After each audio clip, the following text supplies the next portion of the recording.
Good morning, my fellow humans. I hope everyone's having a lovely, lovely morning. Um, yeah, I hope everyone's having a good day. I haven't posted in a number of days. I've recorded in a number of days, but I haven't posted. Um,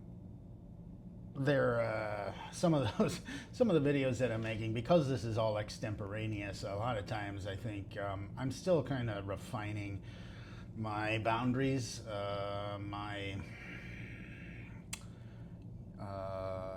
boundaries, and of course I need to have some conversations with my loved ones to make sure that as we are setting our truths free together in this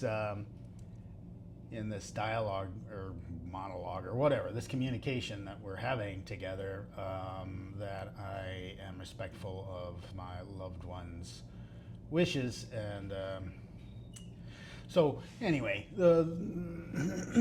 that process is continuing. Like I had mentioned earlier, I have just been married not too long ago. And my new bride and I are, enjoying our new married life, and kind of readjusting. I mean, she's an amazing person, my partner. She's just amazing, but. And we are very, very close, obviously. But when you reach a threshold, when you go through a process of, commitment, etc., especially when it comes to in a public venue, the reality of this kind of union of spirit, union of life, etc., it's appropriate to renegotiate, to be conscientious about the fact that, for lack of a better term, I don't like this, but our brands are merged, and I have a certain commitment to my these projects that I'm working on, but I also am very adamant about the reality, the action of consent, and the renegotiation of. It's one thing for me to be vulnerable to you. It's another thing for my loved ones to be vulnerable to you. So, there's always a negotiation there. There should be, anyway. So, we're going through that. We're expanding our communication, and yeah. So the point is that I am still trying to, because this is an extemporaneous thing that I'm doing, I'm still trying to kind of frame the fences around what is acceptable and what is not in a public venue, because I believe the whole point of this exercise is to be vulnerable, but obviously I'm not a fool, and I don't know you, whoever you are, whenever you are, wherever you are, and for good fences make good neighbors. So, so there's been a few times, like in this last week, where I've recorded, and through the evaluation process realized, my family and I haven't talked about this type of this reveal, I guess you could say, this sharing. Anyway, point is, like I said, like I keep saying, I want this to be extemporaneous. I want this to be a real dialogue. So I am not preparing all that much before I'm communicating to you right now. I'll get a process down. It'll be fine. Anyway, this morning I kind of wanted to talk a little bit about. I enjoy watching YouTube. I enjoy watching. Well, clearly, I have a lot of channels that I watch, and not very many of them are political per se. I'm much more interested in the human experience. Obviously, politics is a huge part of that. But that's not really what this is about. But we're going to be talking about politics, of course, because again, it's part of the human experience, and honestly, this segues into kind of what's in my mind this morning. I watched the Jubilee debate with the 20 conservatives against I can't even remember the gentleman's name. He's a public figure. He's an immigrant. Mandi, whatever. I mean, obviously, I'm familiar with the gentleman's work, but I don't have really any ties per se to him. He's got some really interesting ideas, and I really like his style. And I like the fact that, that his positions, he's not afraid of identifying his positions, and is, he's a decent debater, obviously. Anyway, I've watched this Jubilee show before, and clearly some of these things are contrived. They gotta put on a show. So sure, they're going to be cherry picking, depending on the topic. They'll cherry pick certain things. Like I watched another one that was really good with an agnostic debating 20-something Christians, self-identified Christian individuals, and that was fascinating. But just like I'm trying to do here, the value that I see in this format really is, sure, there's some contrivance there. Sure, there's a storyline. Sure, they're trying to, I'm sure that they pre-filter for not controversial, but challenging individuals. And honestly, that's okay. I think that's a good thing. But this Jubilee, this last one, with 20, quote, conservative young people, unquote,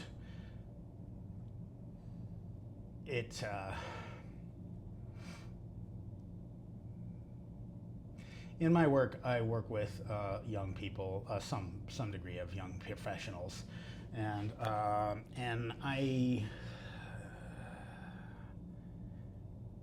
those interactions were disturbing in that these individuals there was a lot of truth coming out. There was a lot of, when people are under duress like that, and certainly they're not versed in professional debate or, hopology for really the not combative, but the competitive, I guess you could say, interactions associated with debate. A lot of the folks became flustered, clearly, and that was I think it was a true emotion. These individuals, sure, there's some play acting involved, but these individuals were reacting in a lot of ways from their heart, and I think that really was the most disturbing. That's the wrong word. It was of the most value in terms of confirmation.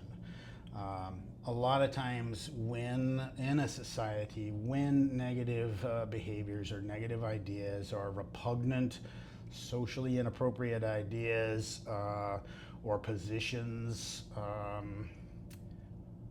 when society forces these monstrous, repugnant philosophies, viewpoints, and when society at large basically controls this via social constraint, or in some cases laws, but in this case, obviously the First Amendment is sacrosanct, and I believe that if you're a Nazi in the U.S. and you're a citizen, all right, your hatred, well, that's a big topic. Point is that First Amendment is important, and if you want to be an Illinois Nazi, be an Illinois Nazi, fly your flag. The thing that was the most disturbing about this interaction, I think the whole thing was an hour 40 minutes, hour 30 minutes, somewhere around there, was the truth that I could see in these individuals' eyes, and the fact that their viewpoints were coming from, they weren't a contrived viewpoint. It's a good barometer for where we're at, I think. And it's one thing to feel on the side of the Constitution. I'm 100% on the side of of the Constitution. It's one thing to know and to feel the enemy of the Constitution that are around you. It's another thing for those individuals to become declarative in their perceived power, I guess you could call it, their perceived social. When they can take their hoods off, we may have a problem, because there's always going to be a lot of that philosophy in the U.S. It's baked in. It's part of, generationally. It's part of the reason why we're in this situation that we are in, where we as a nation, as a U.S. nation, and we as a global community are now in the throes of another cycle of fascism, which seems to happen every 70-ish years, these types of upheavals. When we are in the throes of this cycle, there seems to be inevitably the point where our enemies, the enemies of the Constitution, the fascists, those who do not embrace or even understand, in some cases, the beauty of democracy, and the efficacy of democracy, and the necessity of democracy in the continuation of our species.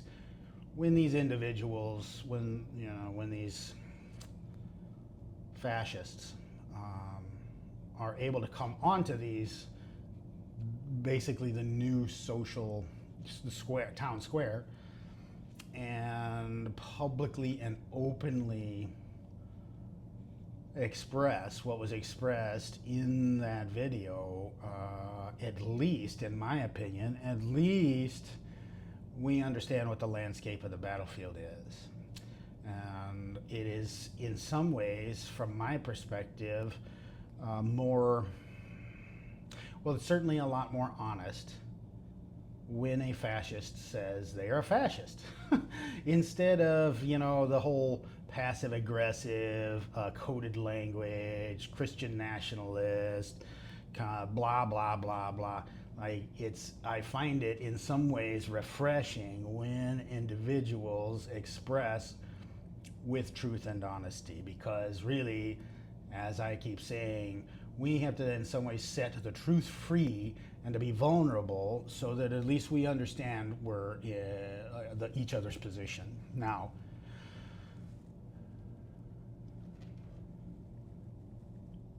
to be clear, fascism is the enemy of the Constitution. Oligarchy is the enemy of the people. We can debate whether democracy or whether capitalistic, social democracy, whatever we have, whatever term you want to use. Terms, like I said earlier, we got to be careful about words. Words are basically avatars, right? And so there's nuance here. So I don't want to just say, I don't want to use the modern vernacular labels too much, but if you're a fascist, if you believe that might makes right, if you believe that a benevolent dictatorship is the moral and noble and ethical way that humans should organize, I am your enemy. Let's just put it that way. Now, in peace, I'm your friend, just like the Declaration of Independence said. In peace, I'm your friend. And I want to understand you and I want you to understand me, because if, God forbid, we're in a situation where we have to defend our positions, either verbally or whatever, I demand the least the respect for you to tell me who you are. And in reverse, I will also declare who I am. That is the courteous, appropriate,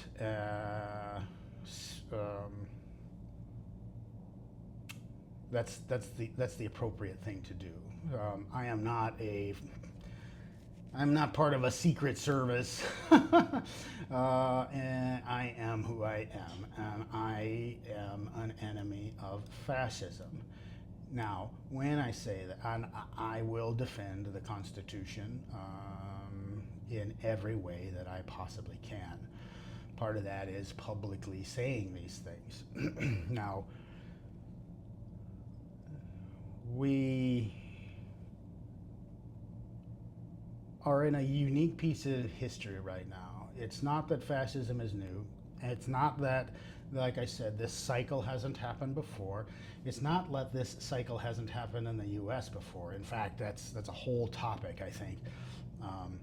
The history of the spread of global fascism as it relates to American history. Very interesting things that you can glean from that if you're honest. If you set the truth of what's going on free, you can learn a lot there. Anyway, so to kind of bring it back to a point, I don't want to say the word respect, because that's not what I'm saying. As a fella, as a combatant, we can debate. I don't really, I don't think that debating has a lot of value for some of these individuals, because a lot of these folks, I haven't really discussed some of my background. What I can say is that these concepts, the ignorance that is associated with the worldview that a lot of those individuals in this video express, the young people, these are not, a lot of them, their positions either came from trauma or they came from pain, personal hurt, misunderstanding of their environment, but also, and most importantly, it comes from breeding. And it comes from the kind of mentality that my father had, where train up a child in the way he should go and he will not depart from it. Keep people in ignorance, feed them a steady diet of your emotional vitriol and your worldview that is skewed and subjective, and it becomes a part of the identity, a part of the familial identity, a part of white skin, a part of historic culture, blah, blah, blah. And my point, I think, is that I intellectually understand that a lot of these, especially young folks, who are raised into these worldviews, you're not going to convince them that they're wrong. It's very similar to like deprogramming cult members. When you talk to cult members, or you talk to cult members who are reformed, regardless of what that cult is, there's always kind of a, it's in a lot of ways, I think, similar to addiction, where the results, if you're going to be in recovery, if you're going to try to recover, you have to firstly be honest with yourself about the situation. But secondarily, and I think most importantly, no one is going to convince you of anything. There's no logic process that is going to go through you and your heart and say, Oh, yes, I am now convinced that, these things that I have been programmed with, trained for since before I understood human language, that all of a sudden this kind of libtard, intellectual whatever is going to say something that will convince me of the error of, or in some ways, the evil of my worldview. That's pretty rare. Firstly, that requires a lot of self understanding on the part of the receiver, in this kind of analogy, and the part of the addict, or the part of the programmed. And that self reflection is very difficult for humans to do in general.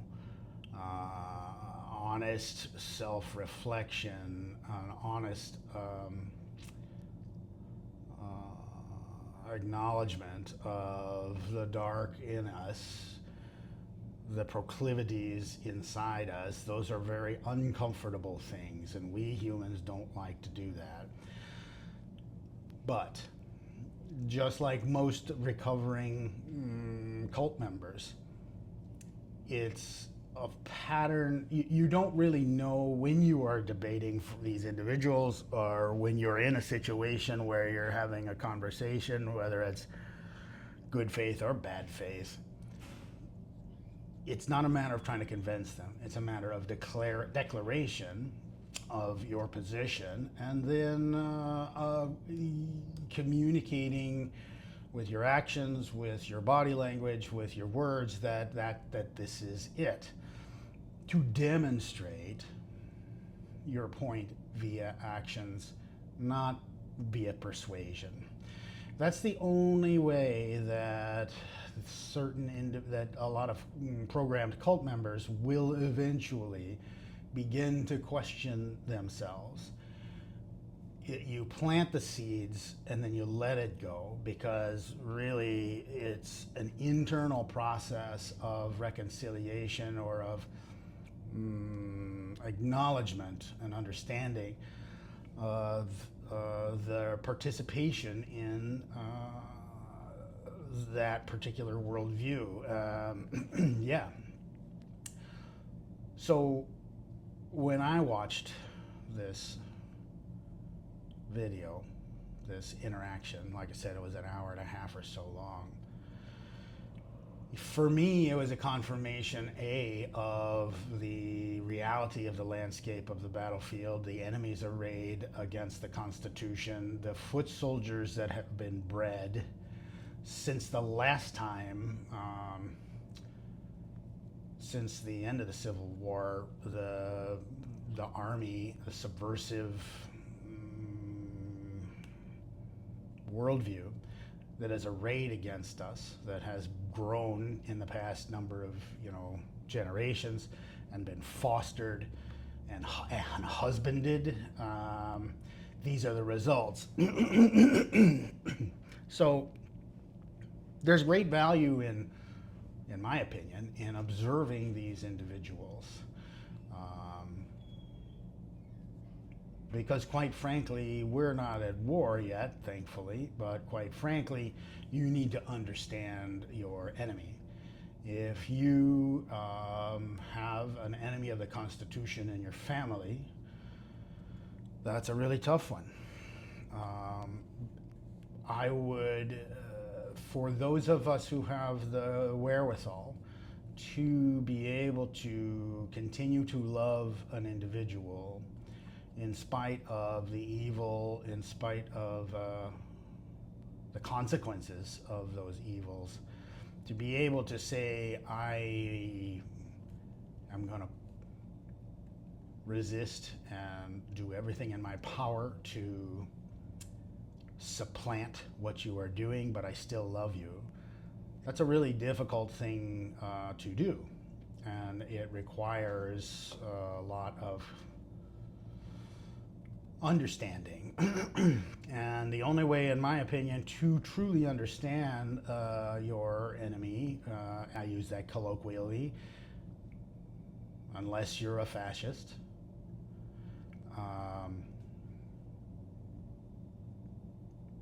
The only way to understand is to observe. And the only way to observe is to be objective about studying those individuals with this type of worldview. And so at the end of the day, that particular video is very valuable to us, to to the allies of the Constitution, because it cuts away the LARPing that these individuals are not enemies of the Constitution, that these individuals are one of us. In some ways, like it was said, that these individuals are Americans. Legally, of course, they are. By rights, they are. But they do not understand, nor do they embrace the actual spirit of the Constitution, the spirit of the Declaration of our Independence, the idea of that is the philosophical idea of human organization that is encapsulated or expressed in the U.S. Constitution. They are our enemies. And we are not at war yet. We are not at war. And so they are still friends-ish. But like Maya Angelou says, you know, if someone tells you who they are, you trust them. And so you have to utilize them for your understanding of what is in front of us. If you are an ally of the Constitution, isolation is not the proper strategy. If you have the capacity, the ability, or the I don't want to say mental fortitude, the tools to interact with our enemies and not isolate yourself from the reality of what's in front of us. That requires a great degree of courage, a great degree of understanding of yourself. That is what I believe we as allies of the Constitution need to spend training ourselves during this period of time to really quantify our own understanding and our own connection with these fundamental principles of democracy. We need to spend time understanding and self-reflecting in an open and honest way as a function of training. And part of that training of resistance, that training of understanding the conflict, the social conflict that we are in, is being courteous to those arrayed against us. But courtesy does not mean weakness. In a lot of ways, it means cold resolve. And so my point, I think, at the end of the day today is if you are out there in the world and you are around these individuals, and a lot of times, especially when I have a great deal of experience when it comes to having worldviews that you have to hide socially because it's those around you, you're in the minority. I get that. Don't lose faith. Plan. Invest in yourself. Invest in your ideas and understandings. Make sure that you understand why you feel the way you do. Make sure that you always self-reflect, because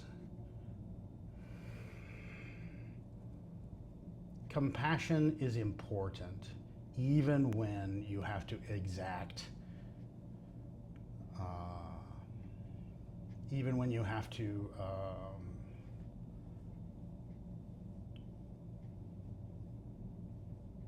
even when you have to deal with open conflict. Courtesy and compassion is important. It is a way for you to continue to be soulful in your approach without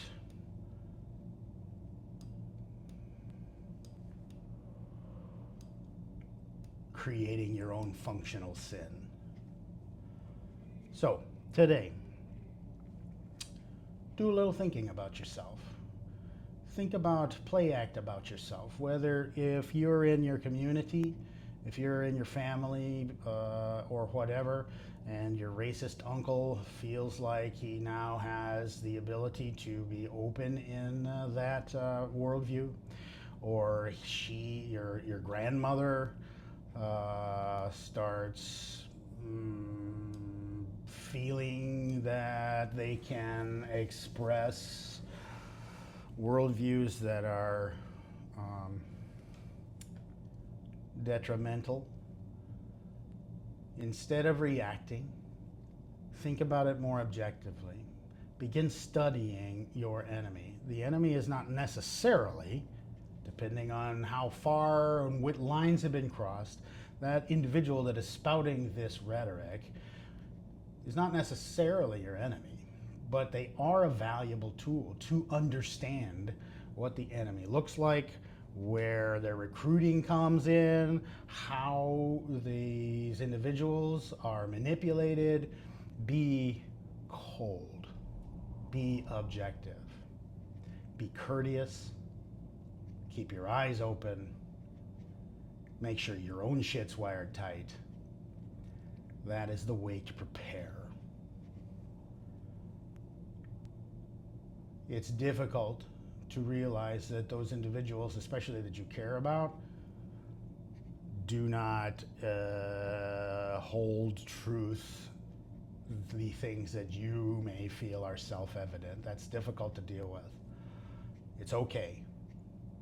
We all wind up with being on, we all wind up having to decide which side of the fence we're on, regardless of whether we understand who put the fence up or why the fence is there.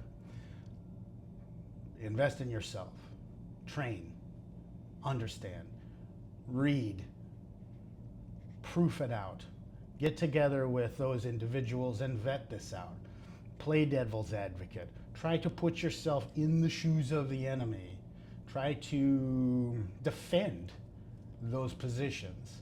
And try to make that defense as informed as you can by studying those avatars of evil, whatever you want to call them, that are around us, that feel emboldened these days to take the hood off so that we can see them. I think that is my point. This is important. We need to understand. In order to understand, we need to listen, we need to talk, we need to be observant, we need to be objective. Don't throw the baby out with the bathwater. Understand the baby.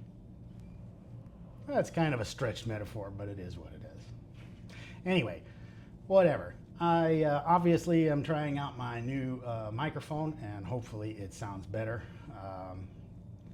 And I hope you all have a great day today. Yeah. And don't forget to enjoy the flowers around you. Don't forget to find some joy today. In whatever darkness that you may feel, there is always the light.